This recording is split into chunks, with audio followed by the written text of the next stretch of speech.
成长有两个途径，上课和上当。不上课就是上当。认知有两个途径，教育和教训。不被教育就会被教训。欢迎大家来到互动学堂，让我们一起学习，一起成长。从来没有像今天这样，我们感觉到生意对我们很重要，但是呢，资产对你更重要。如果这个时候有一大笔资产，你心里面会很有安全感。但是此时此刻呢，更多人感觉到现金流更重要。不管你有多少资产，如果此时此刻手里边没有现金流，会很紧张，也会没有安全感。而在这个时候呢，人们意识到，其实管道对你最重要。如果今天有一个源源不断的产生现金流的管道，那对你目前的生活和将来都会有一个保障与安全感。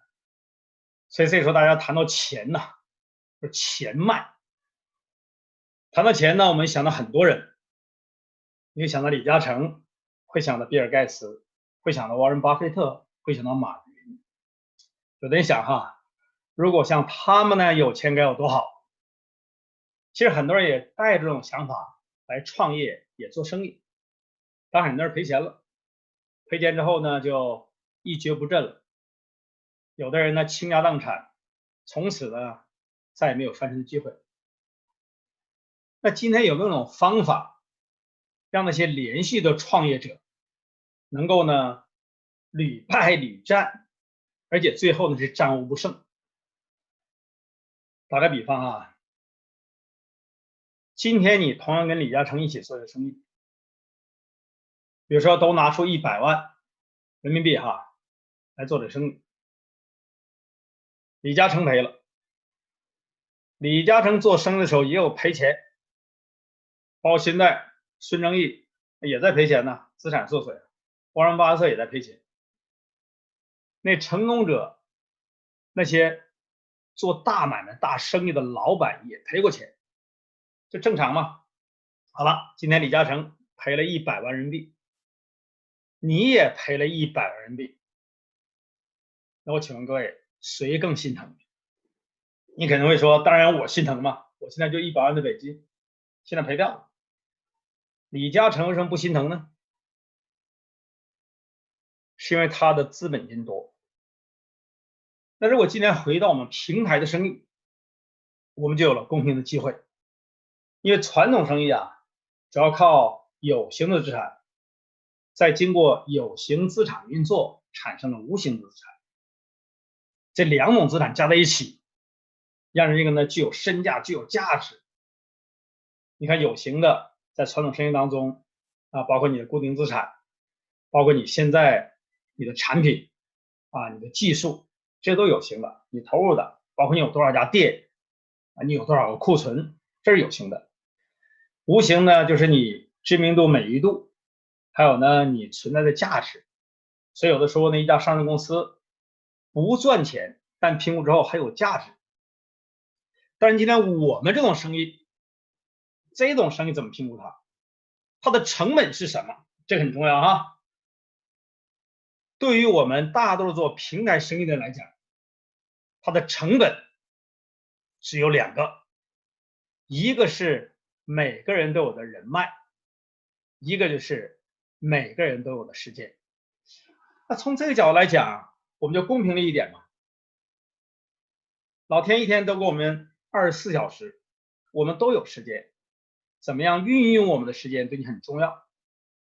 我们上一次已经讲了时间矩阵，好好的善用你的时间，进入人生的第2象限。那接下来就人脉了。这个人脉是我们做生意的非常重要的资产。如果这个资产经营起来，它源源不断，赔一点都没有关系。今天有人拒绝你，怕什么呢？有人不接受你生意，怕什么呢？你有源源不断的人脉，就是你做这个生意的资产，这对你来讲非常重要。所以我们今天呢谈这话题，对于很多做平台生意、电子商务、社交电商的创业者来讲，对你来讲非常重要。那就是说，如何把你的人脉变成钱脉？其实，人脉并不等于钱脉。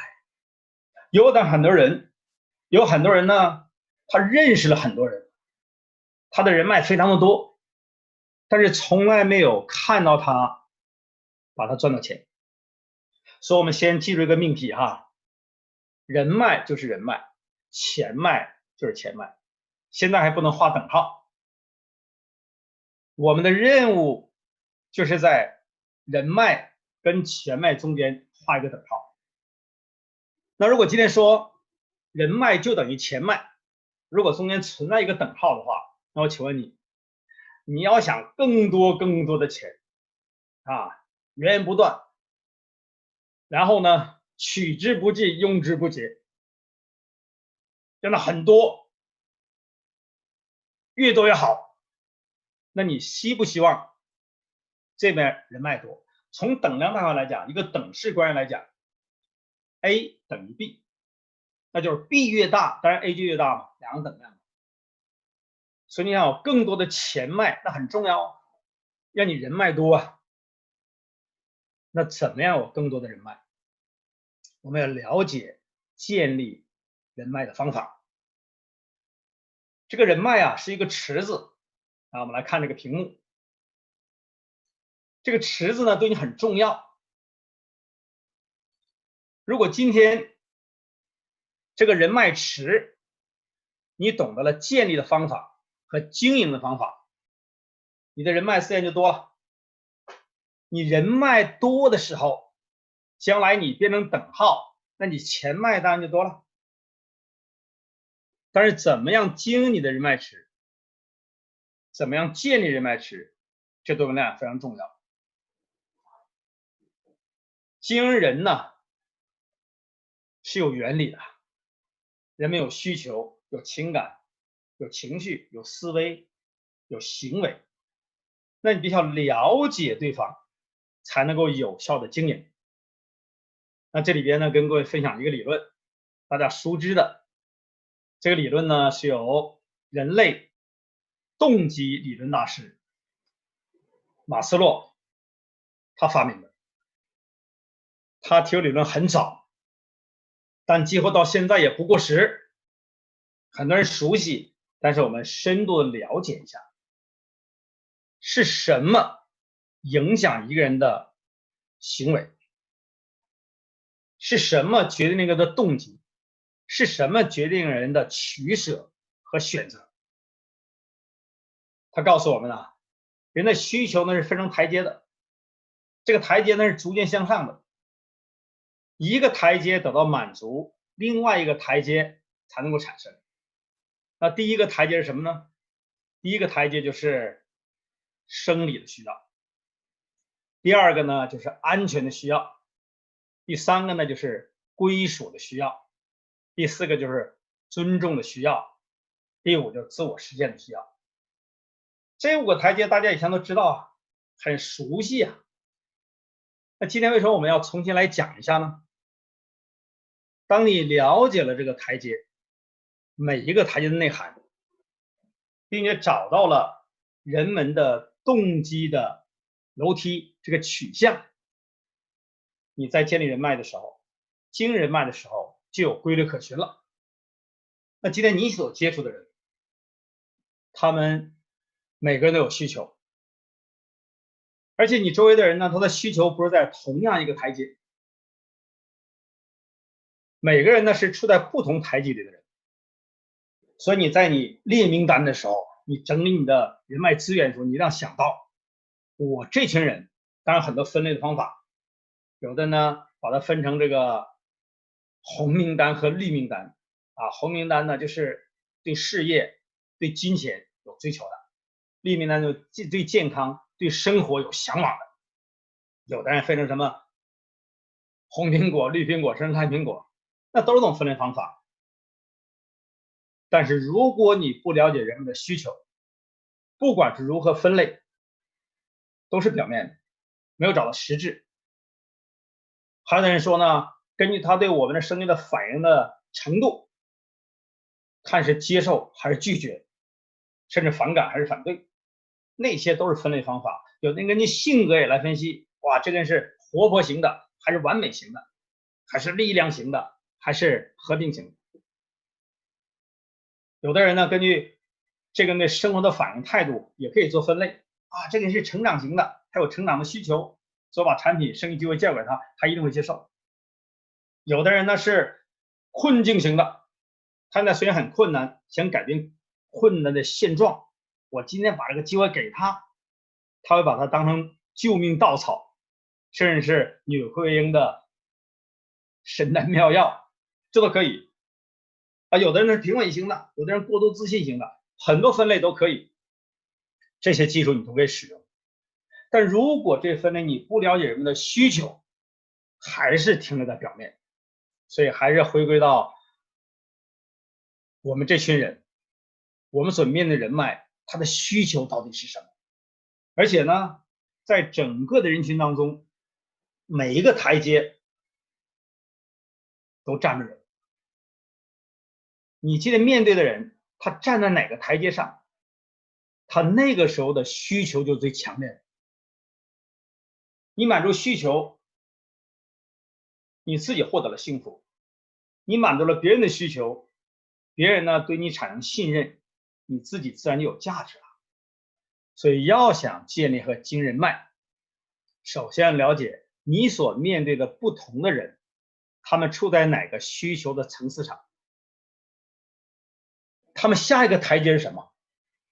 你将如何借助你所拥有的东西给予他、满足他，这对你来讲非常重要。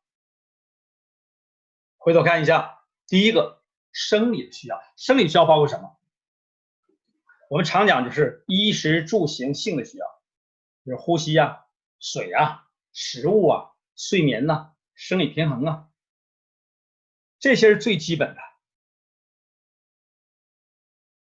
有人说这都有啊，不一定啊，尤其此时此刻啊，这个灾难当前呐，有很多人现在衣食住行都保证不了，还有很多人呢现在生活很困难呐，都要排队去领食物啊，领政府提供的食物啊，那就是此时此刻对他来讲，他的需求是什么？那就是生存呐，这生理的需要，你生理需要满足了，我有生存钱才可以。但今天你所面对的大多数人，可能这个需求满足，满足后呢，产生第二个需求。第二个需求是什么呢？是安全的需要，包括什么？包括人身安全。你不能人身受到侵犯，天天的躲躲藏藏，总怕被别人暗杀、被别人绑架，没有安全感。这个时候他唯一的想法啊，就是我要活下来啊，要保障自己。所以第一个人身的安全，还有健康的保障很重要，尤其现在。所以2020年全球的口号就活下来。现在健康的保障前所未有的上升为最重要的需求。当然这个台阶都互相转换的，上上下下的啊。所以第二个安全的保障、人身的需要、健康的保障，还有这个资源的所有性啊，这个资源是不是属于我的？还有资产的所有性，这钱是不是我的？啊，你突然呢这个被隔离了啊，或者到某个地方被隔离哈，然后2个月回到家发现哟钱都不见了，财产不见了，你在银行存的钱存了10年一去不见了，那就没有安全感。所以人们希望有个资产的安全性，还有那个道德的保障啊，包括工作职位的保障很重要，得有份工啊，有个来钱道啊，还有家庭的安全，像所有这些都是第二个需求，我们叫做安全的需要。那你所面对人当中，有的人也满足了，那这些人满足之后，衣食住行不愁了，又有安全保障了，有很好的工作啊，这个身体很健康，为什么他要继续努力呢？因为当这2个台阶需求满足了，人们就诞生了第3个需求，我们叫情感跟归属的需求，我们简称为归属的需求。这时候的人呢，极希望友情、爱情，包括性亲密，因为他已经上升了嘛。衣食住行满足了，保暖什么？对，这就产生了下一个需求。但这个不仅是生物性的啊，这个不仅是生物性的，还有一种心理。所以我们这里的描述呢，跟第一个生理需要是不一样的啊。那么当归属感有了，情感的需求有了，有的人得到满足了，在自己的爱情、家庭里边、友情里边，非常的幸福，非常的快乐。那这人还什么去折腾呢？这个人为什么去到外面去闯呢？因为这个时候他满足之后产生第四个特别重要的需求，尊重，我们也叫社会的需求。这个时候他极希望自我的尊重，也希望他人呢尊重他，就是被他人尊重。这时候他希望自己有信心、有成就，这时候需要社会认可他。你看，在我父母那个年代啊，我的父亲辛辛苦苦工作1年，早出晚归啊，经常加班啊，没有加班费。那个时候，除了养家糊口，最重要是年底的时候，为了那5个字儿，他把那张纸拿回来贴到家里，他叫先进工作者。人们希望被社会肯定啊，有荣誉啊。为什么会有表彰呢？啊，这个你做好了要表彰啊。现在不能实际聚会了，站在台上，我们要在网络上搞一个表彰会。他希望得到别人的认可，而且就在我们这个使用这个直播的软件也是一样啊。我们是开研讨会啊，我们是一起学一起成长啊。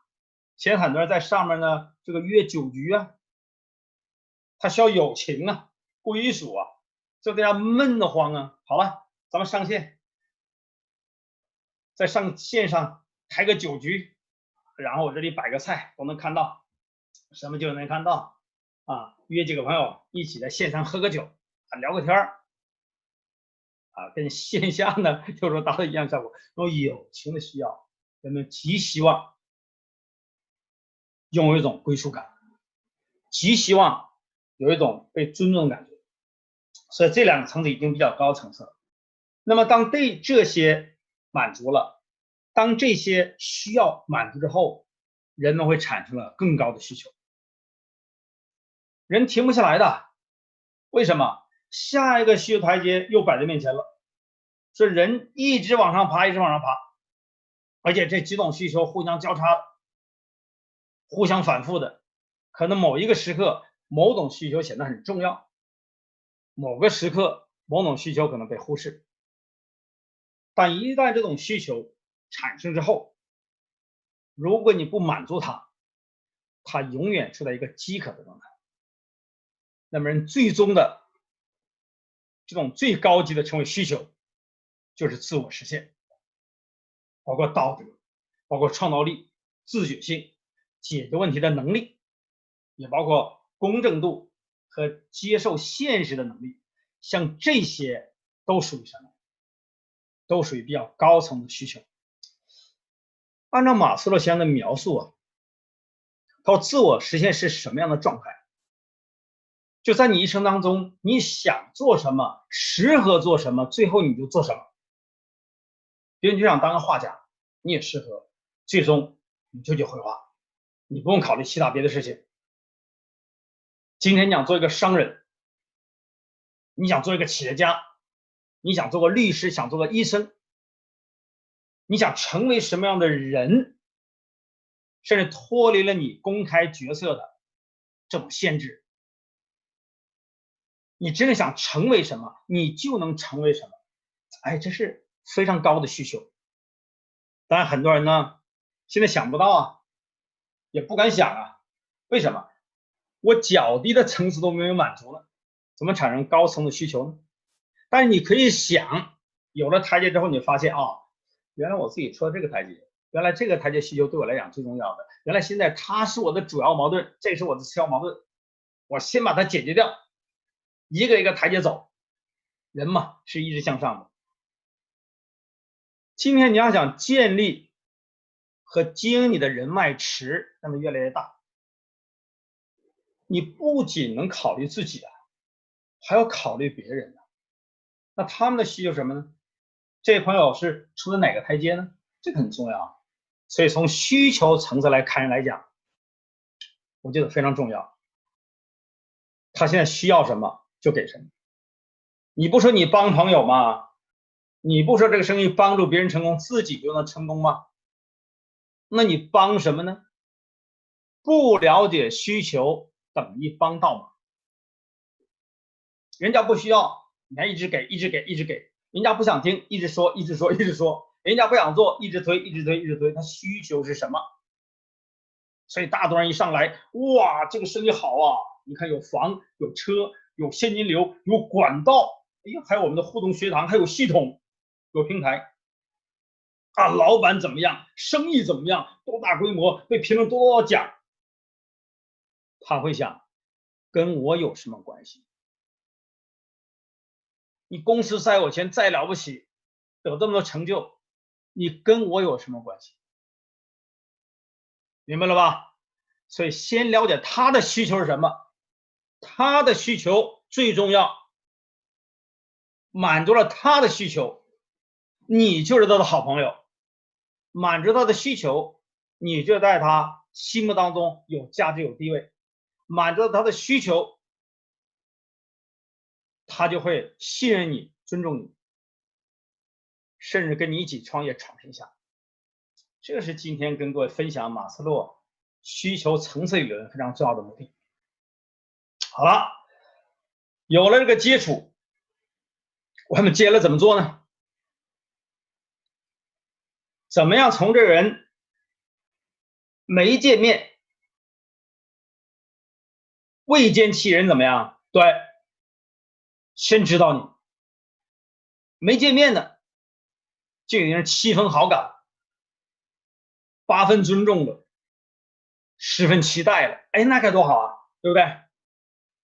那就避免了你刚见面的破冰之旅啊。我们接下来讲哈，怎么样在第一次见面就给对方留下深刻的印象，让他一见钟情，对，也可能啊，让他一见就定终身，成为好朋友，一见面就成为好伙伴，由陌生人变成好伙伴。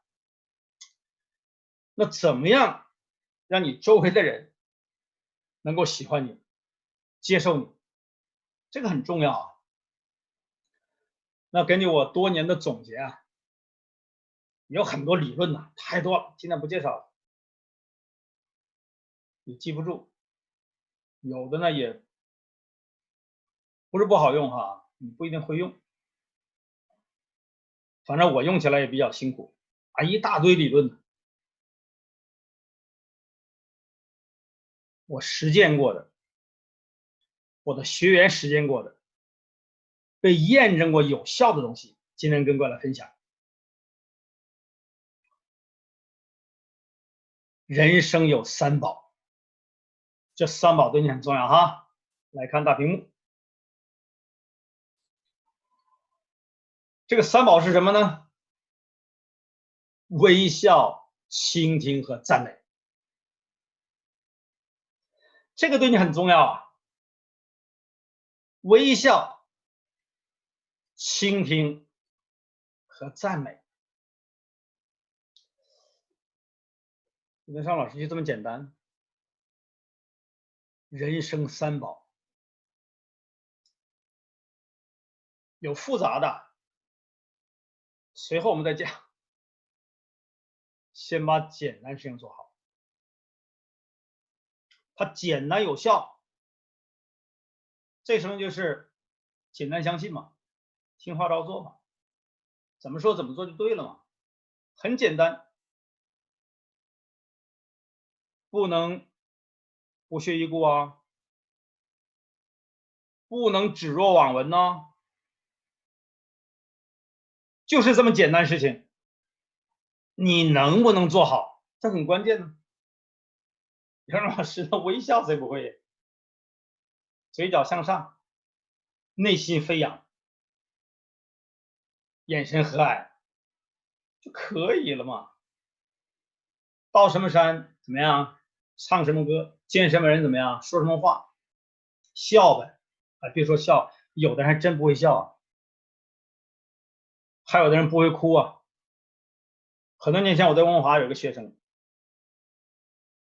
我们这个总裁班呢有一个环节非常感动，哎呀，大家都哭啊，结果就他没哭啊，他不好意思啊，下课找到我啊，我还记得名叫威廉，安莫老师对不起啊，大家都哭了，我没哭，不是我不想哭，我哭不出来。他说我父亲去世我都没哭，原来他那个泪腺呢没有，他我心里难受，哎呀，能感觉到，他这课程对我太震撼了，感觉到，但就哭不出来。有的人呢笑不出来，有的人笑也不会笑。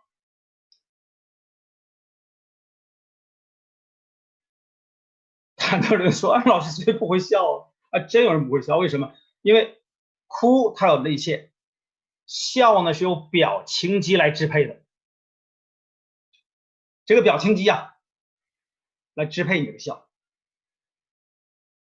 有的人呢，经常不笑，经常不笑，这个表情肌啊就不发达，有时候突然一笑还给人吓一跳。所以说微笑是要学习的，是要练习的，很重要啊。那提到微笑，你会想到谁呀？谁的微笑最美？谁的微笑最值钱？你会想到谁啊？对，美不美啊？值不值钱呢？当然值钱。这是著名的蒙娜丽莎的微笑，值多少钱？那我不敢说啊。1920年左右，这幅画呢被评估的价值大概是34.5亿美金。这画也值钱，微笑也值钱。那为什么这么值钱呢？是因为当初啊，这画之后啊，当然了，这画就是很有价值，因为著名画家嘛，达芬奇哈。但是后来就在大概1913年，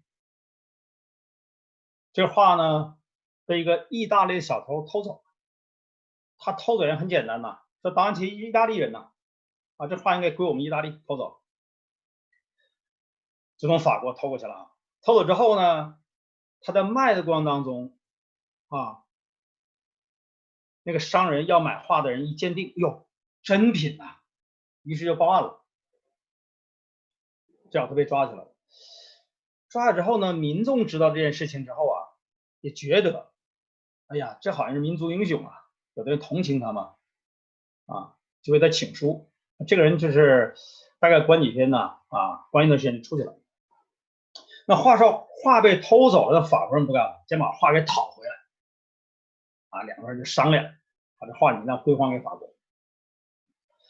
那归还呢，就评估了一下嘛，值多少钱？那大概就值当时20年是34.5亿美金呢。当然说你不归还，你就给我这个钱。当然后面的故事就是把这画还回来了。还回之后，法国宣布这是法国的国宝。那宣布国宝就不得了了，现在画多少钱就不知道了。那这个画除了整个的画的艺术之外，我们常人能够欣赏的就是个微笑。你看这微笑值不值钱？非常值钱。那微笑也说俺老师名画，对我们普通来讲，这微笑值多少钱？微笑有没有价值？在美国啊，有个故事，有个小孩啊，这个被一根电线呢，这个电伤了脸部，就是左边的脸呢，这个神经啊被烧坏了，因此呢就演了一场官司。在法庭上呢，这个原告辩护律师啊，让小孩把脸转向陪审团笑一笑。结果呢，只有右边的脸会笑，左边脸呢根本就笑不起来。只花了12分钟啊，陪审团一致通过，小孩获得20万美金的赔偿金，从此就确定了微笑的法定价值。你看这微笑值不值钱呢？非常值钱。那在你建立跟经营人脉当中，微笑更值钱。一定要微笑，会微笑，怎么微笑？这个笑能不能学啊？啊，各位啊，你现在学着笑一笑，怎么笑？到底怎么笑能够笑出来像这种感觉出来哈？怎么笑？这样笑？怎么笑？学一学啊！你看你怎么笑？这样笑应该怎么笑？这样笑？哈哈哈哈！哎呀，到底怎么笑？怎么笑才能笑得更好呢？怎么笑才能够具有魅力？给大家介绍一个人哈，这个人叫袁一平。哎呀，这个老兄很有意思啊，都听说过袁一平。这个人呢，日本人哈，后来去东京闯天下做寿险团员失败啊，遭受别人的拒绝，甚至想自杀，到处呢来探讨，还有没有什么这个灵丹妙药，让我的生意呢这个突飞猛进，让我的业务呢如日中天。后来我道长跟他说啊，说袁一平啊，说你看看你这个样子，你看看你这着装，看你打扮，看你的表情，一副失败落魄的样子。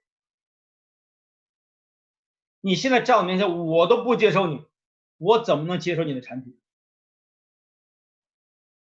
袁一平开悟了，要让别人接受你的产品，接受你的服务，接受你的推荐，你提供的机会，让别人先接受你。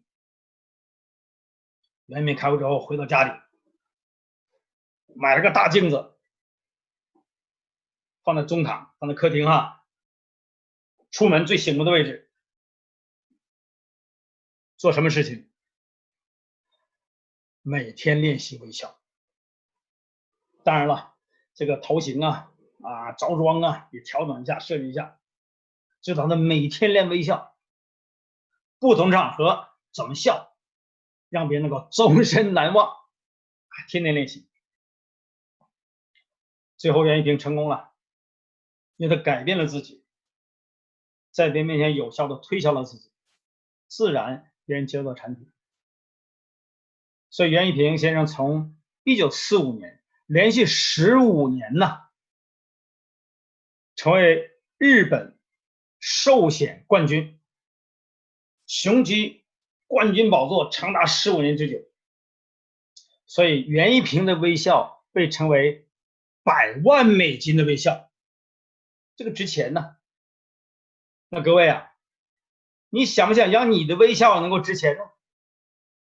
你怎么样具备袁一平100万美金的微笑呢？袁一平啊，他总结了不同场合的38种微笑。有张老师原以为微笑就一种，张嘴笑呗。你看38种啊。那各位，你说你会微笑，我现在看你会不会笑啊？准备个镜子，像这样的镜子啊，冲着镜子笑。你听我的哈，听我讲，然后你前面放个镜子，你既听我讲，冲着镜子笑。有人说，哎呀，我那手机这个照相，我直接我自拍，我笑一下。那你不听课吗？啊，你身边有镜子，给你这么30秒钟，拿个镜子摆在面前啊，看你会不会笑。38种，看你会几种。我说你来冲着镜子笑，看你会几种。没关系啊，没人看你啊，就你身边的人啊，你跟他先解释清楚啊。你说这是艾梦老师的互动学堂，给我们做作业呢，现场作业现场完成。如果你不解释清楚，你冲着镜子一会儿这样笑，一会儿那样笑，哇，家里人以为我隔离期间没被病毒感染，哇，得了精神病。好了，38动我都快速跟你说哈，每说一个你就照着我说的，冲着镜子看一下，你到底会不会笑，你会多少种笑。第一个，发自内心的开怀大笑。有的人开始了啊，大笑了，太棒了，想念一下，哇，天上掉钱了，发自内心的笑，这好事来了啊。第二，感动之余压低声音的笑。第三，喜极而泣的笑。第四，交谈时取悦对方妩媚的笑。有的人笑的比较下流啊，还没到那一个呢，你先练习那个了。妩媚的笑跟下流笑不一样啊。五，逗对方转怒为喜的微笑。哎呀，有的人憋不出来了，太难受了，这个表情肌怎么不活动呢？第六，感到哀伤时无可奈何的笑。第七，安慰对方的笑。第八，哭在心里，笑在脸上，虚伪的笑。第九，岔开对方话题的笑。赶紧笑啊，没笑的赶紧哦，练习嘛，没人笑话你。了解微笑的神秘威力呀。第十，消除对方压力的笑。哎，你一笑，他压力解除了。第11，充满自信的笑。这个第12，发愣之后的笑。有的呢要惊愕，哇，被吓到了。第13，表现优越感的笑。有的人笑嘲笑对方，那不是啊，表现优越感的笑。有的人变成自负的笑了啊。第14，重修旧好的笑。哎呀，那一刻哈。第15，两人意见一致时的笑。哎，你突然发现两个人，哎呦，意见一致，那种会心的微笑。我没有表演啊，我没在笑，我是跟你讲啊，是你来表演，你来表现啊，你别光看我啊，你看马老师怎么笑，那么老师在讲课呢啊，有的时候不能笑，但你要笑啊。现在此时此刻，今天是微笑练习啊。第16，吃惊之余的笑。第17，意外之后的笑。第18，嗤之以鼻的笑。第19，折磨对方的笑。这个很多人都会啊，经常练就熟悉了。第20，挑战性的笑。21，大方的笑。这好多人都会啊。22，含蓄的笑。有的人这么猥琐呢，笑的。第23，夸张的笑。有的人笑得很夸张哈，邻居都出来了。第24，逼迫对方的笑。第25，假装糊涂的笑。第26，心照不宣的笑。第27，含有下流味道的笑。很多人都不用学哈。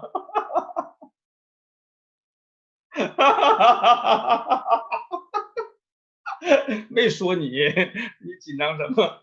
哎呀，28，微笑。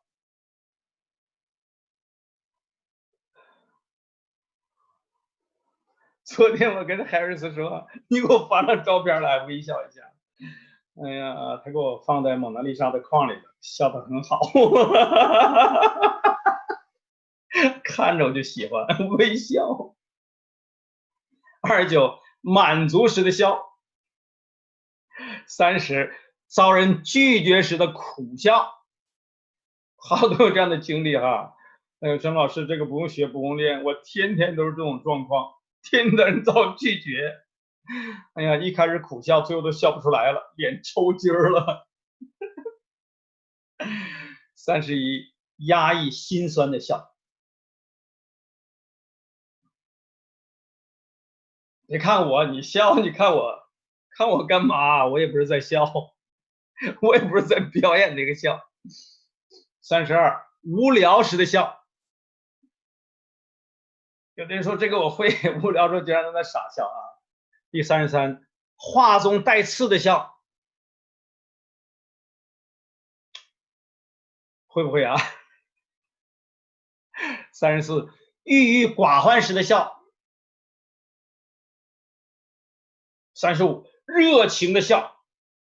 36，冷淡的笑。这很多人不用学，你看那力量型的人，他笑时都非常冷，跟活泼型不一样啊。第37，自认倒霉的笑。第38，使对方放心的笑。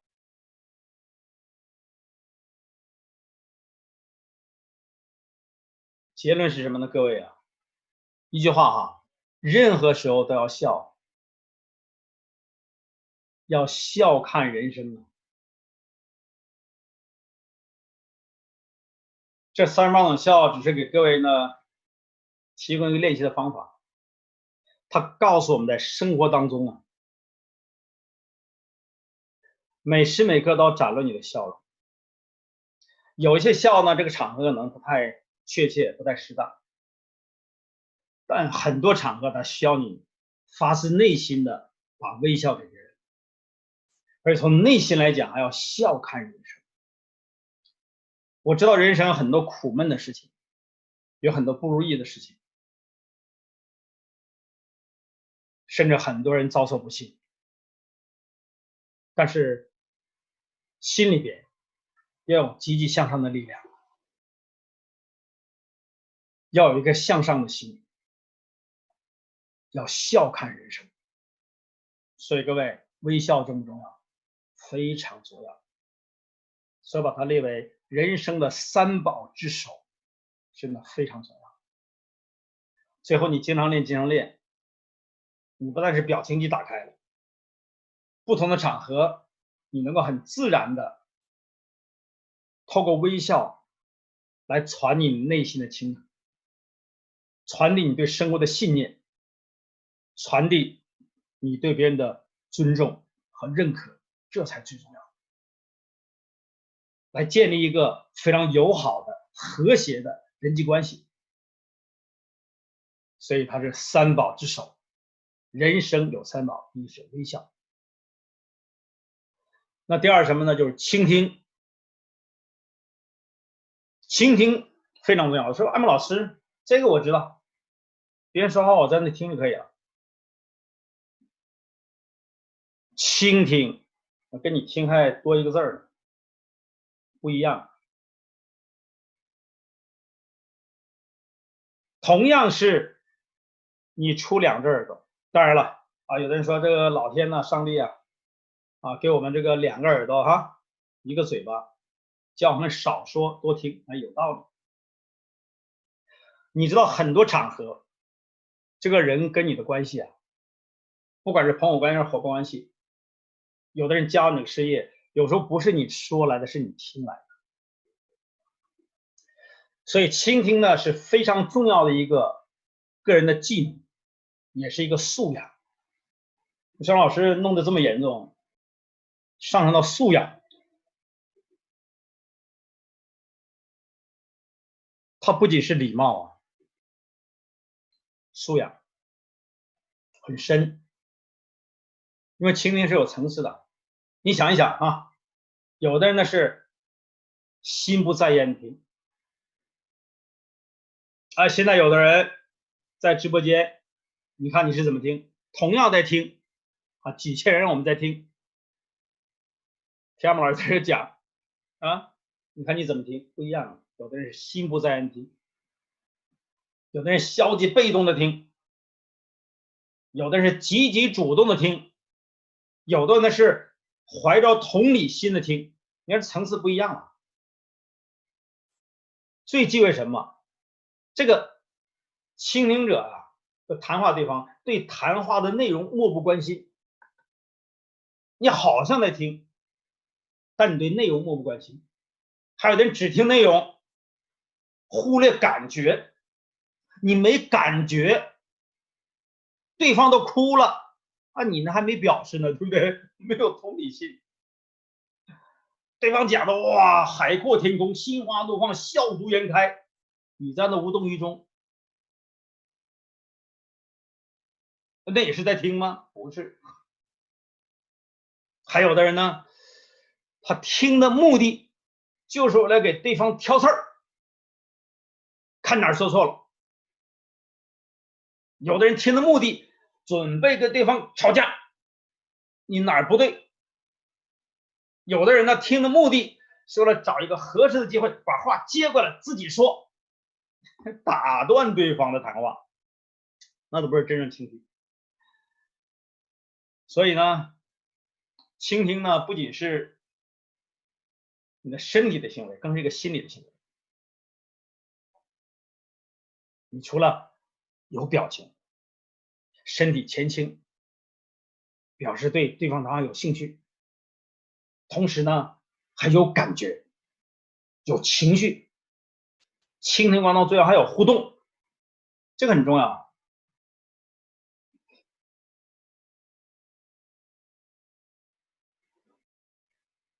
我第一次出国，92年去香港了，去东南亚了。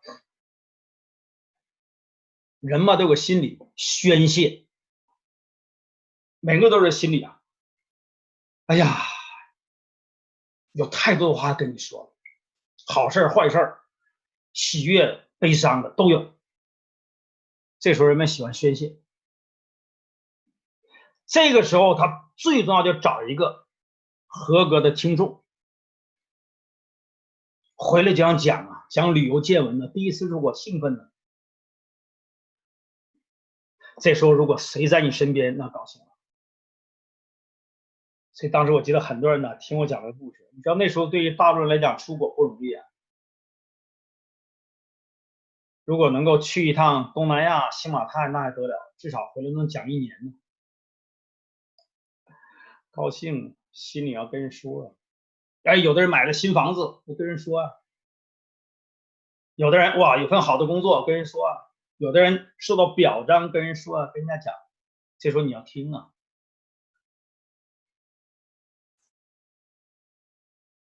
高高兴兴的从国外回来了，哎呀，太好！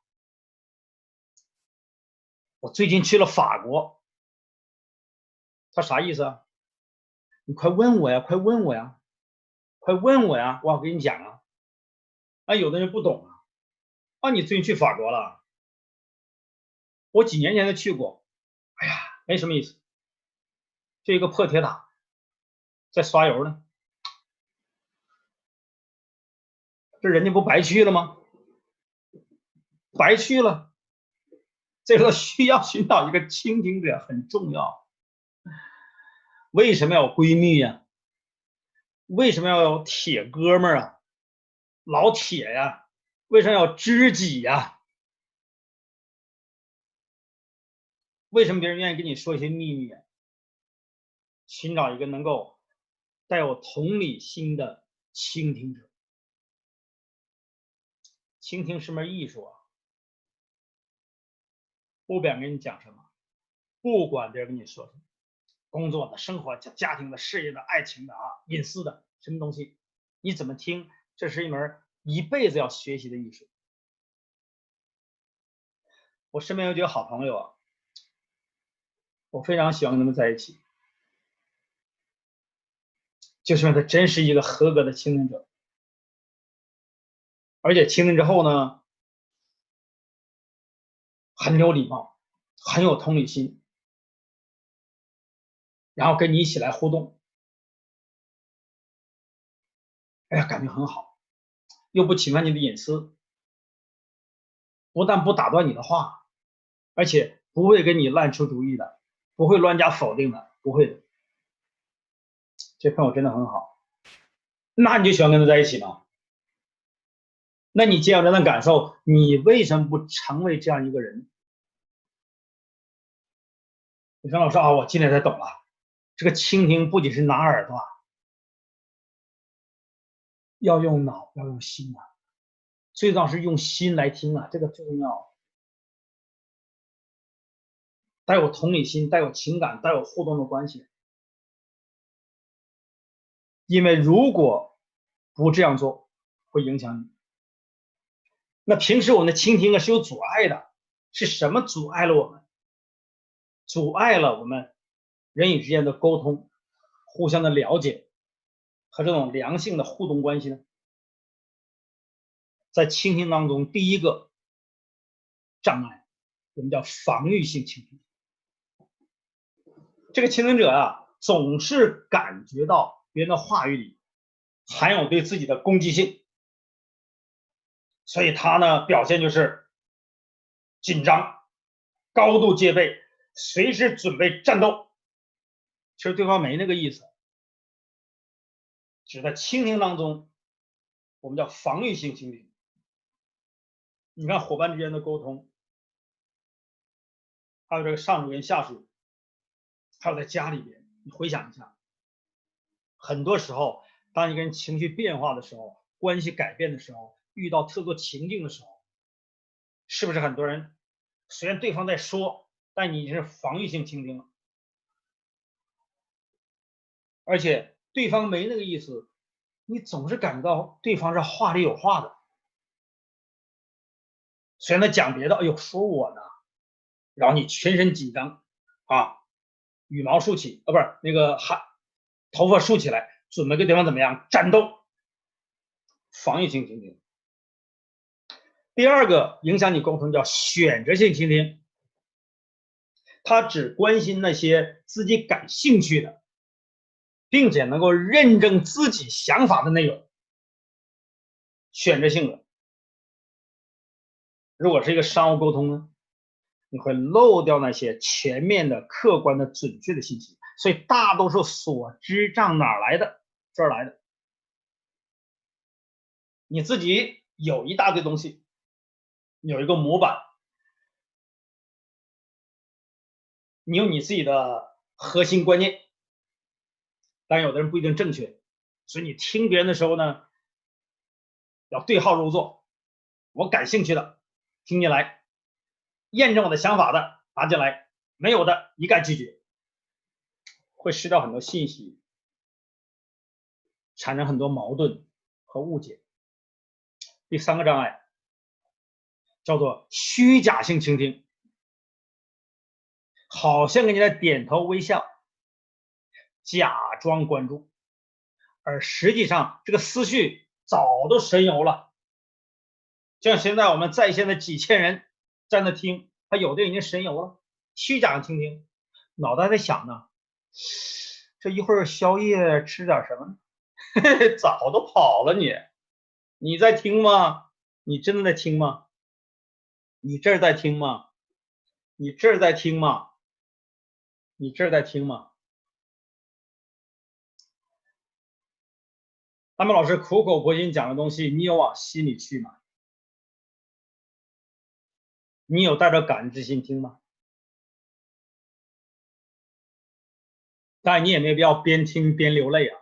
哎呀，艾玛老师讲的太好，哎呀，系统太好，这个时刻给我们提供这么好的课程，哎呀，领导人太好，给我们这么大的支持，你也不用在那嚎啕大哭，但至少你要心存感激，有同理心的听，避免你这个倾听当中三个障碍：防御性倾听、选择性倾听、虚假性倾听，把它去掉。不但是现在，平时也是一样的。大家宅在家里，为什么吵架呢？烦了吗？你有没有认真的听爸爸妈妈说话？你总是烦呢，烦躁、焦虑。你有没有真正听领导人跟你讲话？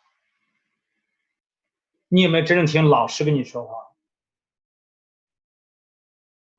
你有没有听那些向你传递正确信息跟你讲话？我们讲过性格指导，有很多完善型的人呢，完美型的人，平时不一定给你建议的。我真的给你建议就是决定性的，所以了解啊。用好这儿，用好这儿，用好这儿不容易啊。所以倾听重不重要啊？我现在都不敢说我会倾听了，我还在学习，我每天在学习，如何在听的过程当中来建立人与人之间的关系，如何在听的过程当中能够疏通情感，能够建立信任，如何在听的过程当中能强化某种关系，塑造人生的价值，让你的人脉池越来越饱满，越来越有重量，这个对你很重要。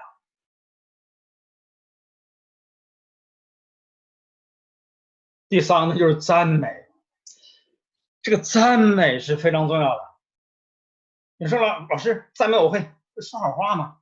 啊，说我这人呢就喜欢捧别人，我在单位里边，在领导下面干惯了，拍马屁的事儿谁不会呀？恭维嘛，说好话嘛，没事。赞美不是恭维，不是拍马屁，是发自内心的肯定跟认可对方，并通过你的语言、表情、行为表达出来，那不容易。赞美，但对很多来讲，既或是表达出来、说出来，他都不肯说。我记得我当时上班的时候，我们科里有个主任呢，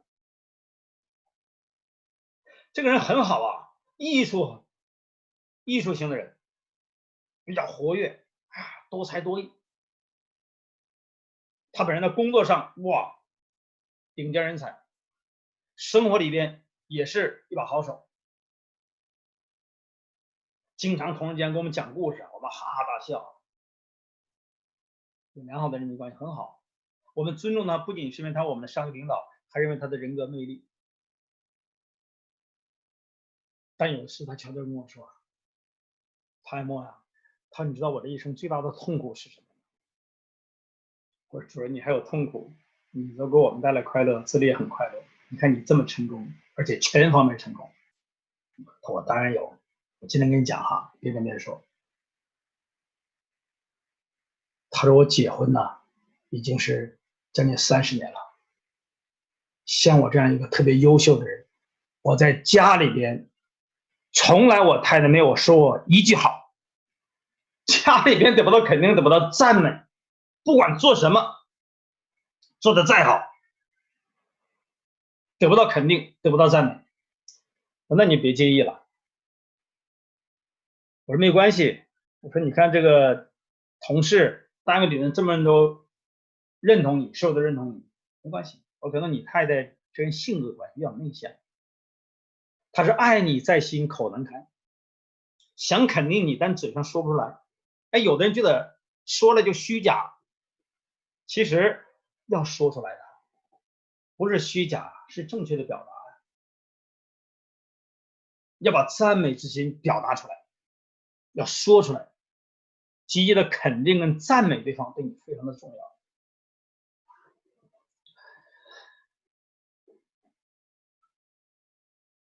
讲这里开始赞美安文老师了哈，安文老师这个头型不错哈，表情很好，今天讲的很活跃，很放松。哎呀，这衣服也很好，背景也不错，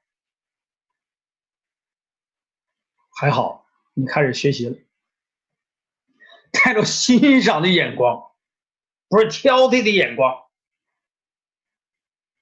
去看待。哎呀，老师有的人挑剔啊，他不赞美啊，专门挑毛病啊。哎呀，老师头型不错，就是头发少点，就发际线这么长的。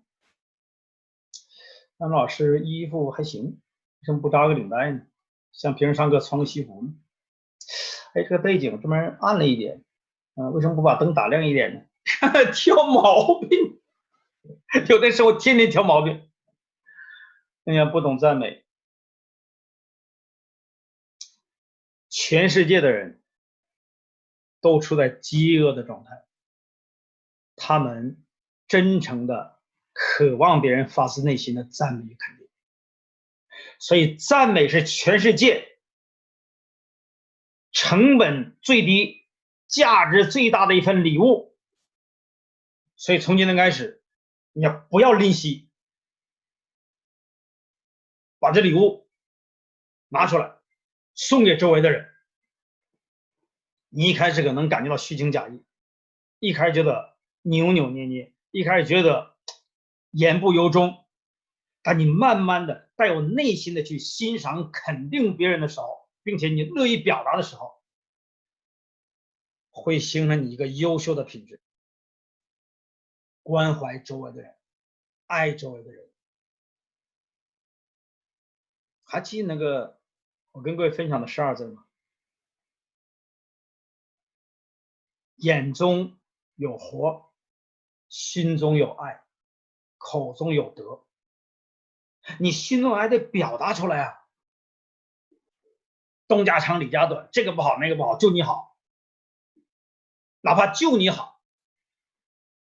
当你心中有爱的时候，有包容之心的时候，懂得欣赏跟肯定别人的时候，你也要把它表达出来。他再不好，总有一个优点值得我们学习，值得我们认可。不但出于礼貌，出于素养，更出于你自己的完善的人格。真正自信的人，高自尊的人适当的人呢，也不一定太高哈。他是愿意肯定赞美对方，愿意把这礼物送给周围的人，他不再吝啬，他会大方的给予。所以你的手头没有合适的礼物，你可以把这个赞美给你周围的人。你有多久没有给你领导人发一个感谢的短讯？就肯定对方啊，表达感恩之意。你不肯定不赞美，你不能表达感恩之情。所以大家要不要学啊？想不想现在练一下，赞美一下啊？来看屏幕，还停了个微笑在里边。哎呀，回去再练吧，赞美一下。有的人认出来又还是放在那个照片，没错。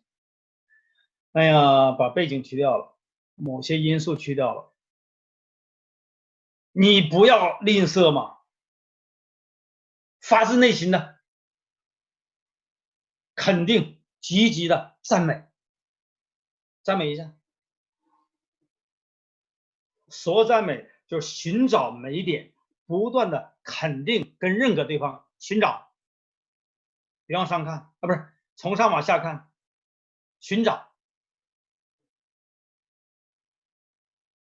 你看他智慧啊，内在的啊，你看他眼神，你看他嘴角，你看他一身正气，你看给你自信那种力量，这个启发不到你啊！哎呀，难死我了！赞美一下，现场时间不够的，写一下，发给你山领导人。不但是画面的，还有别的，赞美一下，赞美一下，可以吧？从上到下什么都不缺吧？赞美一下。哎呀，很多人呢把平时不用的这个赞美之词都拿出来了哈，赞美一下。最后给你个机会啊，准备好了，你已经练习2次了啊。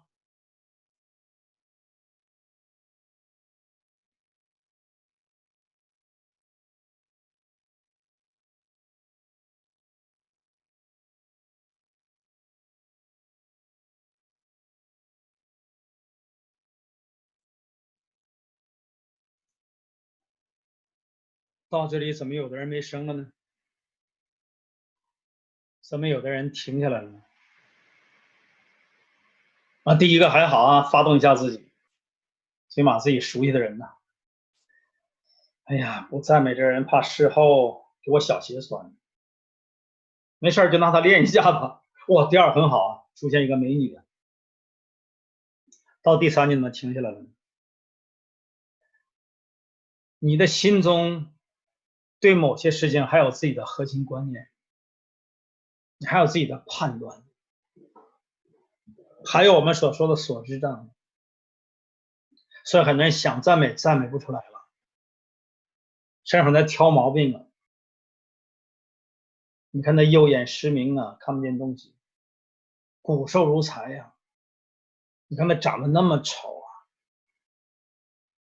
没错，很多人认出了这个人，这人被称为是全世界最丑的女人，她叫丽兹·维拉斯奎斯，美国人，1989年3月13号出生的。他在德州哈，他出生得这种病，叫马凡氏综合症，有那种先天性的那种中胚层发育不良，因为没有羊水，他有脂肪代谢障碍，所以他的脂肪是零。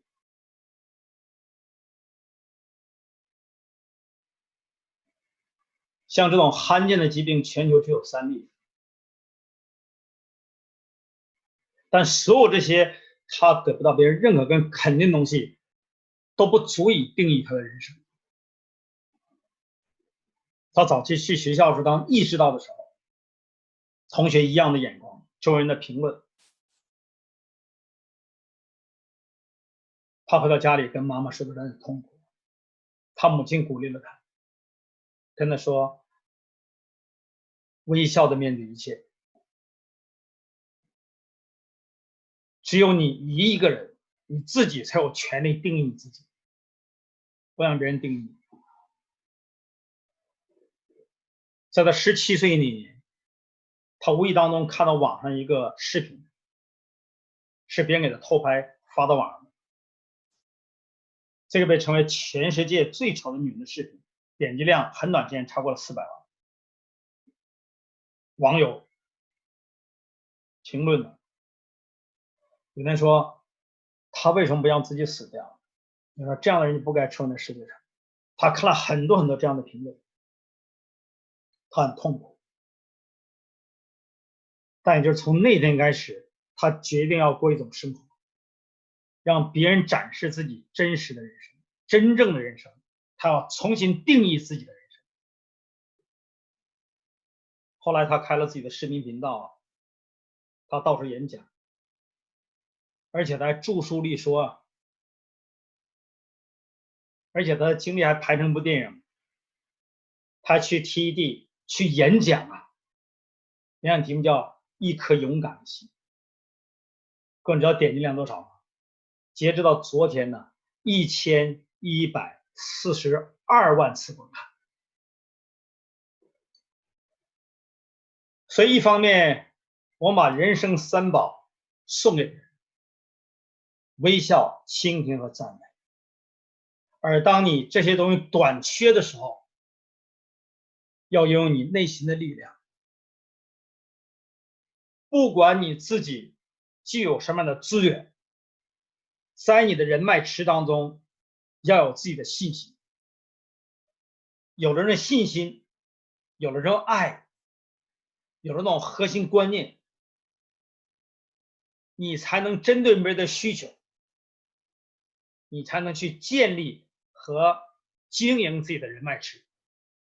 你有了人脉池，有了这个资源，有了基础，有这个资本，在变现的时候就比较容易了。这对你来讲非常重要。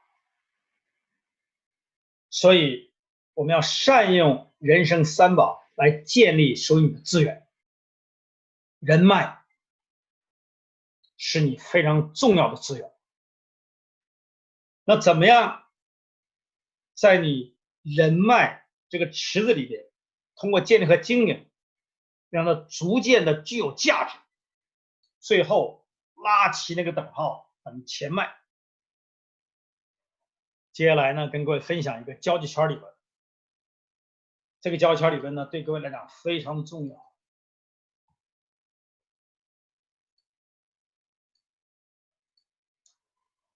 我们每个人呢都有5个交际圈。第一个呢就是家庭交际圈。我们每个人呢都有5大交际圈。第一个就是家庭交际圈，也叫血缘级家庭交际圈，是你在家庭和亲属关系、家庭成员所形成的一种交往范围。第二个呢就是地缘交际圈，因为地理、空间、物质的临近所形成的交往范围，这里边有人与人的关系，我们叫地缘交际圈。比如在一个楼里边办公，或者住的是邻里。第三呢叫组织交际圈，比如在大学里面是同学，在单位里是同事，在我们平台里面是伙伴，就某一个正式组织里边所形成的人与人之间的交往范围。第四个就是业余交际圈，离开组织交际圈之后，业余的时间人们形成的交往范围，它属于业余交际圈。最后一个呢，不太容易理解哈，但是非常重要，尤其是今天这样一个网络经济时代，每个人都离不开别人对你的舆论，不管认不认识、见不见面，你都处在别人对你的舆论当中。尤其在社群关系里边，在整个媒体线上线下互动里边，这个对你很重要。我们叫舆论交际圈。你比如说，有的人呢没有见过李连杰，但听过，所以一提李连杰，你会有一个自己的认知。比如说，很多人没有见到马云，一提马云，你有自己对他的认识跟想法，就说明他们处在你的舆论交叉当中。但同样，虽然别人没有跟你亲自见面，但别人对你也有他们的认识跟想法，你处在别人的舆论当中。所以你看人呢，有5个交际圈，你有5个交往范围。但最重要是什么？你如何在5个交际圈当中能够处理好关系，游刃有余，左右逢源，这对你很重要。只有这样，你才能够让你的人脉池逐渐的增加价值。这里面给各位，这里面给各位提供4点，我认为非常重要哈。第一个就是要领悟角色，第二个遵守角色规范，第三个注意角色变换，第4个，要塑造实际角色。这个呢，我们跟各位来分享，这个很重要，我认为哈。最后的时间呢，我来谈如何让你在交圈当中能够游刃有余。人际关系当中最重要的就是要处理好你跟其他人的这种关系，这对你很重要哈。所以你首先要了解，人们呢他有一个领悟到的角色，还有一个理想角色，还有实际角色。他一开始有个理想的角色啊，然后呢又领悟到自己我应该做什么，最后呢你实践的时候有个实践角色，你实际成为什么样的人。好了，我们先谈领悟角色。正如莎士比亚所说啊，人生是一个大舞台，每一个人都扮演一个重要的角色。我们大陆人念角色啊，有的地区念角色，都是同一个字，角色。好了，那领悟角色的含义是什么呢？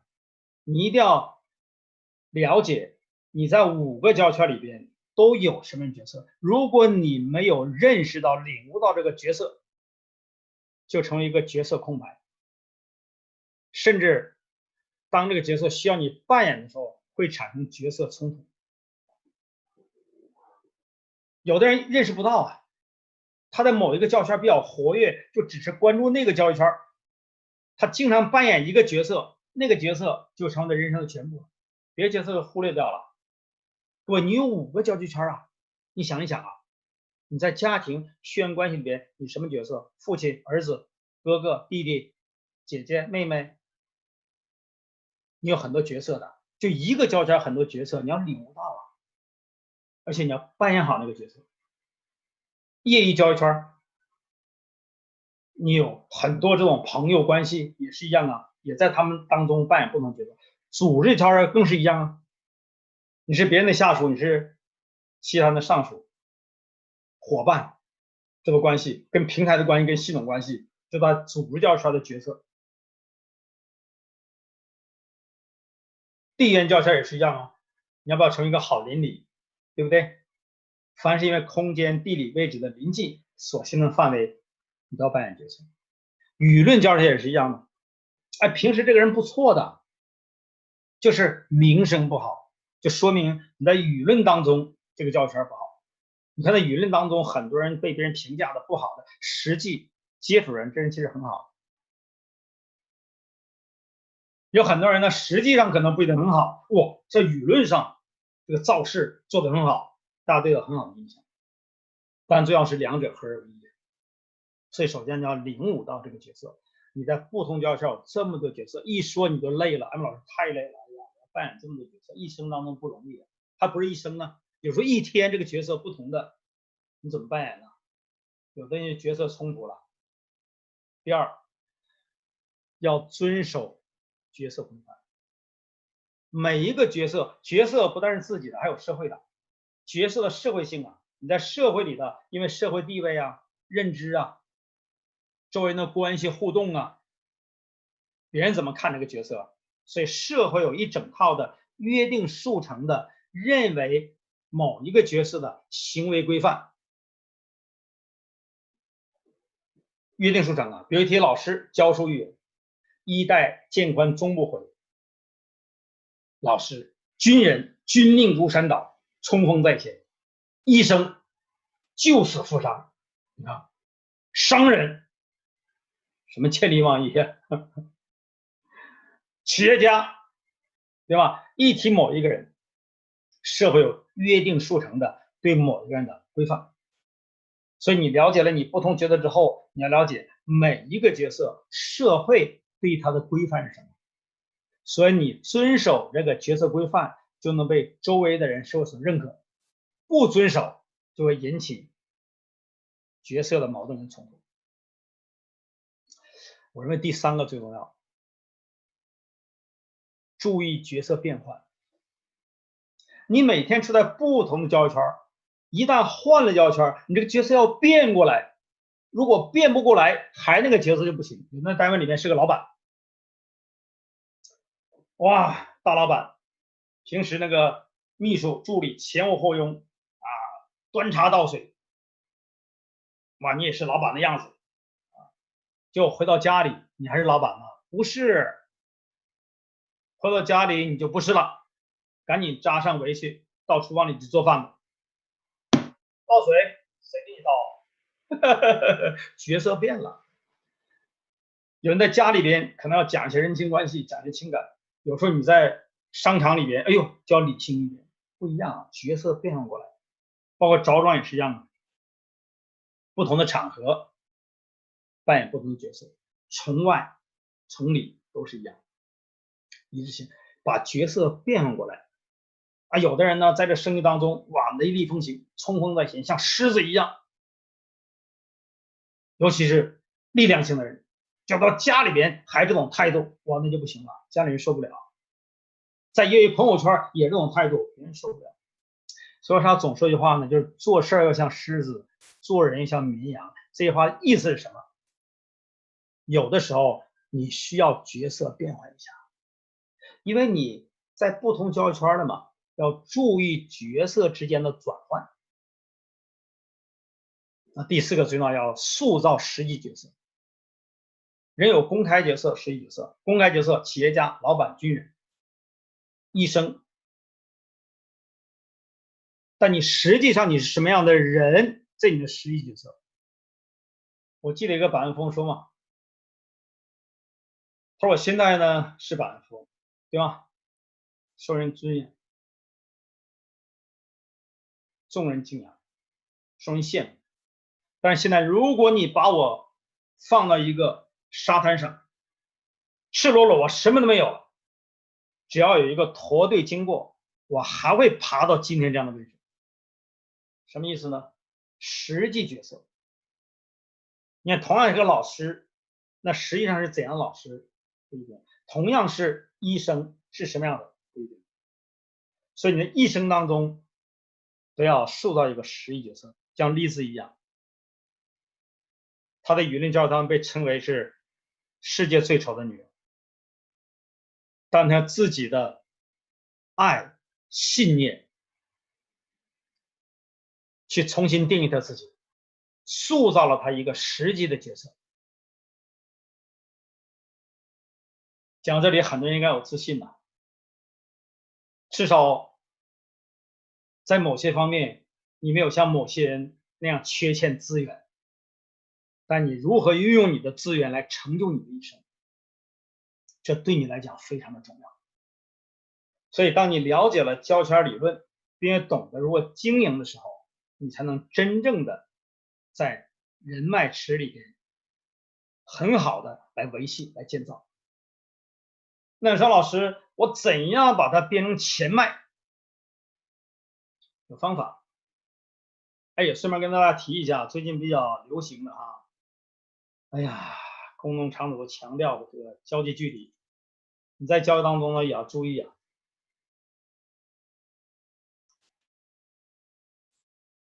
这个交际距离呢是由爱德华霍尔教授，他是一个人类学家啊，西北工业大学很早就提出来了。他通过人与人的交往提出了个空间距离的概念。它分成了4种距离，第一就是亲密距离，多少呢？就是0到18英寸，换成我们的厘米就0到45.72，你就记住46厘米吧。这是亲密空间，一般呢适合伴侣啊，特别熟悉的人、亲密的人，有亲密关系可以摸手的啊，比较亲密的啊这种关系。第二呢就是个人距离，这个呢是1.5到4英寸，就是46到122厘米，叫个人距离，比较熟悉的朋友，比较紧密的关系啊，但是不能摸手哈。第三呢就是社交距离，你现在去这个商场去哪儿啊？像我昨天去 Costco 啊，很多那个员工打这个牌啊，上面写着社交距离，而且提醒你要保持社交距离。社交距离呢是4到12英寸，就是1.22到3.66米。现在在加拿大目前规定社交距离是2米啊，保持在2米以上。还有第4就是公共距离，公共距离呢就是12英尺以上了，3.66米以上。啊，顺便说一句，在交往过程当中要保持适当的距离，这样呢才能维护不一样的关系。那接下来呢，我们怎么样把人脉变成钱脉？怎么样借助人际交往的首因效应、刻板印象、运轮效应来打人脉？最后给各位呢提供几点意见，大家呢可以回去实践，然后将来我们在互动学堂还要继续讲，要反复讲，尤其是我各位要提供的第10堂课，你现在才听几堂呢？如果这些没听，前面要补出来，第10堂课非常重要。人脉池现有的要经营，还要不断增加流量。你怎么样定位你自己？定你自己很重要。你定位之后，才能用这种方法来圈粉，这样别人知道你做什么的，你有个标签，进而呢，你才能跟整个人脉群产生互动，然后开始让所有的人脉有机会、有这种需求的进入你的变现漏斗。怎么变现？给各位提供一些方法。第一个呢，就是财富转移理论。你现在没钱不用着急，现在人类财务平均每3、5年就要重新分配一次了。今天你我兜里有没有钱，有多少钱并不重要，重要是了解下一个5年财富分配周期的法则。你今天学到了人脉建造方法，你有变现的漏斗，将来可以过富裕的生活。第二，平台创商机。各位请记住，未来是平台加个人，以前是老板加员工，现在不是了，平台加个人。你个人要想获得商机，要想能够变现、产生现金流，甚至建立管道，你一定要找到一个平台。恭喜你，你已经找到一个非常好的平台。第三个，找到平台不能自己来做啊，要用系统来倍增，借助系统的力量，让你的人脉逐渐的倍增，人脉池很多流到变现漏斗，然后具象的人脉产生倍增，用系统方法。我7堂课叫做系统的力量啊，大家敬请期待。第4个，一旦进入这个平台，我们彼此间的一个事情，在社群里边要找到归属感。今天你不再孤独，你属于某一个组织，在社群面找到归属感。但最重要是，要想真正的得到你想的成功，最重要是什么？最重要的是你自己要努力，而且你要坚持，就是努力加上坚守，你才能真正的得到你想要的东西。说穿了，就是平台加上系统才是未来变现的方法。我也非常乐意的跟各位分享一个最重要的理念，就是一桶金的故事，一个让我们获得超凡自由的新观念。那是我们第7堂课的最主要内容。你不但自己要准时上线，还要带你团队的人进入我们的直播间，而且要心怀感恩之心。那最后呢，跟各位分享一个小故事，这也是一个知名的小说，名字叫《窗》。说是某一个病房啊，曾经住了2个病人。这个病房呢，有一个窗户啊，看外面的世界，有一扇门可以通到走廊，非常的狭小，只能住2个病人。这2个病人呢都很重，他们平时呢也不能够看电视，那时候呢也不能够听广播啊，只能是2个人聊聊天来打发一下时光。那其中有人呢分配到一个靠窗的一个床位，他呢病情允许每天上午、下午固定时间能够坐起来啊，被别人扶起坐起来，能够透过窗户看到外面的世界。另外一个人呢，根据病情的需要，这个人呢只能卧床啊，不能坐起，所以安排在一个靠门的位置。2个人呢住院之后啊，两人就互相谈自己的家里的事情啊，妻儿老小啊，战争里的经历啊，两人谈的都诉说自己内心的情感。那么到了固定时间，靠窗的病友呢，一对夫妻啊，能够看到我们的窗外。这个病友呢，就跟靠门的病友来讲述他所看到的一切。因为在一个小小的空间里面太闷了，人们渴望看到外面的世界。他就讲啊，说外面呢有一个湖啊，非常的美丽啊，情侣在那走动啊，小孩在那玩耍，还有盛开的玫瑰花，非常的漂亮。旁边还有一个板球场啊，这个人们在那打板球啊，还有来往的人群，还有老人，讲的是绘声绘色。每一次呢，靠门的病友都听得津津有味。这已经形成两人的习惯。他在每一次倾听到讲解的时候，都度过了一段非常难忘的美丽的时光。那有一次呢，正当这个病友讲到一个场景的时候，靠门病友就突然产生了想法，说为什么他能够安排在靠窗的位置？为什么他能够观赏这一切？为什么那人不是我？一开始有想法的时候啊，他觉得自己很不好，怎么会有这种想法？但慢慢这种想法会越来越强烈，越来越强烈，直到对方讲的时候，他在想，为什么那不是我的位置？他这样呢，非常的焦虑，也睡不着觉，病情也来越加重。有一天晚上呢，他醒来望着天花板，这时候呢，靠窗的病人突然病情加重，不断的咳嗽，呼吸困难，而整个水啊充满了痱子，叫他不停的挣扎，想寻找那个按钮，但怎么也找不到，无力在挣扎，在咳嗽。这时候靠门的病友，他只需要摁一下那命令，护士就会进来，可能会有解决的办法。但是他早已怀恨在心，于是他继续看着天花板，一动不动，直到后来靠窗的病友不断的咳嗽，最后被卡住，然后停止了呼吸。第二天早上呢，护士来到房间，才发现靠窗的病人已经去世了，然后默默无声无息把他移走。病房只剩下靠门这个病友。过了几天，他才顺理成章的跟护士要求，说能不能把他移到靠窗的位置。他的请求被接受了，医护人员把他抬到靠窗的位置。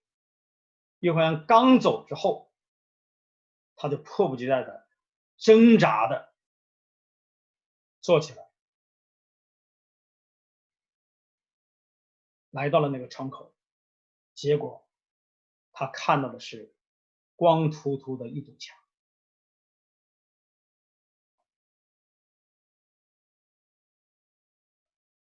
在我们人生的旅途，希望和感恩是非常重要的。